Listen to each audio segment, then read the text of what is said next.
Ang pagkakaibigan ay isang uri at yugto ng buhay na pinakamasarap sa lahat, yung pakiramdam na may kakampi ka sa tuwing may mang-aapi sa'yo, yung kakampi mo sa tuwing may harang sa buhay na mabigat sila ang sinasabihan mo. Pero paano mo nga ba malalaman kung totoo ang kaibigan? Malalaman mo ito sa tagal ng panahon, sa mga pagsubok at di inaasahang pangyayari o trahedya na susubok sa inyong pagkakaibigan, at dito nyo malalaman ang tibay ng inyong samahan.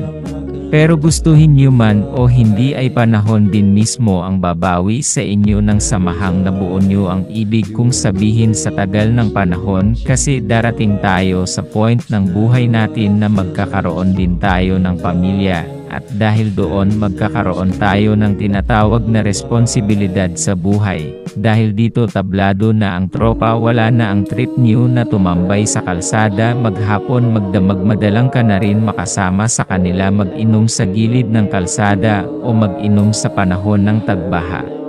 At habang palalim ng palalim ang baha, ay magkakatuwaan kayo ng mga barkada mo, habang kayo ay nasa bubong ng bahay niyo, at doon kayo nag-iinom, ay magkakasundo kayo lahat na sabay-sabay kayong tatalon. At naaalala mo pa ba yung mga panahon na naliligo kayo ng mga tropa mo sa ilog at nagpapalayuan kayo ng pagbato? Siguro nga ang mga ganitong bagay ay madalang nang mangyayari, o di na mangyayari sa sobrang dami mong obligasyon sa buhay para sa kinabukasan ng iyong pamilya.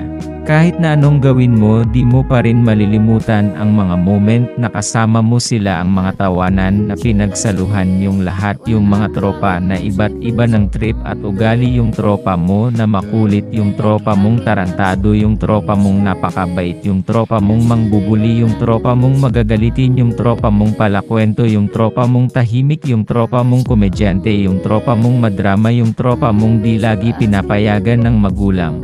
Yung tropa mo na sumbungero, yung tropa mong duwag, yung tropa mong chick boy, yung tropa mong maporma, yung tropa mong singer, yung tropa mong troublemaker, yung tropa mong palainom, tropa mong bungal, tropa mong buang, tropa mong prangka, tropa mong matapang, tropa mong tisoy, tropa mong gamer, tropa mong guitarist, tropa mong masipag, tropa mong siga, tropa mong pogi, tropa mong may tattoo, tropa mong anghel, tropa mong mapagpayo, tropa mong makulit, tropa mo na nasa langit, tropa mo na artist, tropa mong astig, tropa mong boksingero, tropa mong chef, tropa mong palamura, tropa mong travel pamor, tropa mong tiktoker, tropa mong mountaineer, tropa mong joker, tropa mong masiyahin, tropa mong konduktor, tropa mong mayabang, tropa mong bulol, tropa mong mapag-alala, tropa mong mapagpatawad, tropa mo silang buong pamilya, tropa mong gangsta shit, tropa mong tatay na tropa mong buto-buto, tropa mong dirty brown, tropa mong palatawa, tropa mong pulis, tropa mong mapang-asar, tropa mong mature mag-isip, tropa mong crush ka, tropa mong mataray, tropa mong mahinhin, tropa mong simple, tropa mong success, tropa mong kalbo, tropa mong matangkad, tropa mong dancer, tropa mong maabs, tropa mong madiskarte, tropa mong healthy fit, tropa mong marimo pa, tropa mong sexy, tropa mong nauutangan, tropa mong magugulatin, tropa mong cool, tropa mong OW, tropa mong kulot, tropa mong may edad, tropa mong CEO, tropa mong gala, tropa mong tomboy, tropa mong palabike, tropa mong mahilig bumaliktad, tropa mong nagbubuhat, tropa mong bigotilyo, tropa mong malakas ang dating tropa mo si Sir, tropa mong rockers, yung tropa mong bata, yung tropa mong long hair, yung tropa mong moto rider, yung tropa mong laging nakasalamin, yung tropa mong emo, yung tropa mong loko-loko, yung tropa mong galante, yung tropa mong mayaman. Hindi naman talaga diferensya ang distansya at layo natin mga tropa, lalo na ngayon na malawak na ang teknolohiya. Kahit nasaan tayo, kamustahan lang at pagpapaalala na di pa rin tayo magkakalimutan. Okay na yun ang pagkakaibigan, kasi nawawala man, pero mananatili. Nakakalito. Ang ibig kong sabihin na mawala man, pero mananatili, mawawala kasi di na kayo madalas o matagal na kayo bago magkita-kita. Pero mananatili, dahil pag kayo ay magkita nandoon ang pananabik at saya.